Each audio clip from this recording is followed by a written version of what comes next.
ਉਹ ਦਾਦੇ ਨੇ ਤਾਂ ਜੋ ਕਰਤੂਤਾਂ ਕੀਤੀਆਂ ਹੀ ਕਿ ਬਈ ਉਹਨਾਂ ਦੇ ਹਿੰਦੂ ਤਾਂ ਵੀ ਬ੍ਰਾਹਮਣਵਾਦੀ ਭੇੜੀਆਂ ਦੇ ਸਾਹਮਣੇ ਆਪਣੇ ਲੋਕਾਂ ਨੂੰ ਲਿਆ ਸੁੱਟਿਆ ਜੰਮੂ ਕਸ਼ਮੀਰ ਦੇ ਨੂੰ, ਜਿਵੇਂ ਸਾਡੀ ਲੀਡਰਸ਼ਿਪ ਨੇ ਵੀ ਉਹੀ ਗੁਨਾਹ ਕੀਤਾ। ਪਰ ਹੁਣ ਇਹ ਤੀਸਰੀ ਜਨਰੇਸ਼ਨ ਜਿਹੜੀ ਹੈ ਉਹ ਵੀ ਉਸੇ ਕੰਮ ਲੱਗੀ ਹੋਈ ਹੈ ਕਿ ਜੀ ਇਹ ਉਮਰ ਅਬਦੁੱਲਾ ਨੇ ਪ੍ਰਪੋਜ਼ਲਸ ਦਿੱਤੀਆਂ ਨੇ ਕਿ ਜੀ ਹੁਣ ਕਿਉਂਕਿ ਇਹ ਇਹਨੂੰ ਐਬੈਂਸ 'ਚ ਉਹਨੂੰ ਐਬੈਂਡਨ ਕਰ ਦਿੱਤਾ ਹੈ ਟ੍ਰੀਟੀ ਨੂੰ, ਇਸ ਲਈ ਹੁਣ ਜਿਹੜਾ ਜੰਮੂ ਕਸ਼ਮੀਰ ਦੇ ਵਿੱਚੋਂ ਲੰਘਦੀਆਂ ਰਾਵੀ ਔਰ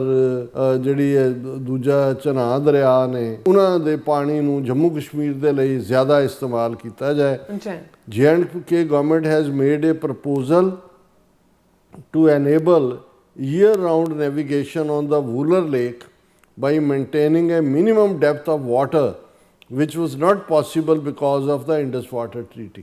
ਹੁਣ ਉਹ ਕਹਿੰਦੇ ਨੇ ਜੀ ਅਸੀਂ ਸਾਰਾ ਸਾਲ ਜਿਹੜਾ ਵੂਲਰ ਲੇਕ ਹੈ ਉਸ ਦੇ ਵਿੱਚ ਨੈਵੀਗੇਸ਼ਨ ਹੋਏ ਔਰ ਉਸ ਲਈ ਪਾਣੀ ਜਿਹੜਾ ਮੇਨਟੇਨ ਰਹੇਗਾ, ਕਿਉਂਕਿ ਪਹਿਲਾਂ ਜਿੰਨਾ ਪਾਣੀ ਅਲਾਟਡ ਸੀ ਉਹਦੇ ਥੱਲੇ ਈਅਰ ਲੌਂਗ ਨਹੀਂ ਸੀ, ਸੀਜ਼ਨਲ ਹੁੰਦਾ ਹੋਏਗਾ। ਔਰ ਇਹ ਉਹਨਾਂ ਨੇ ਕਿਹਾ ਜੀ ਇਹ ਜਿਹੜਾ ਕਿਉਂਕਿ ਇੰਡਸ ਵਾਟਰ ਟ੍ਰੀਟੀ ਸਸਪੈਂਡਡ ਹੈ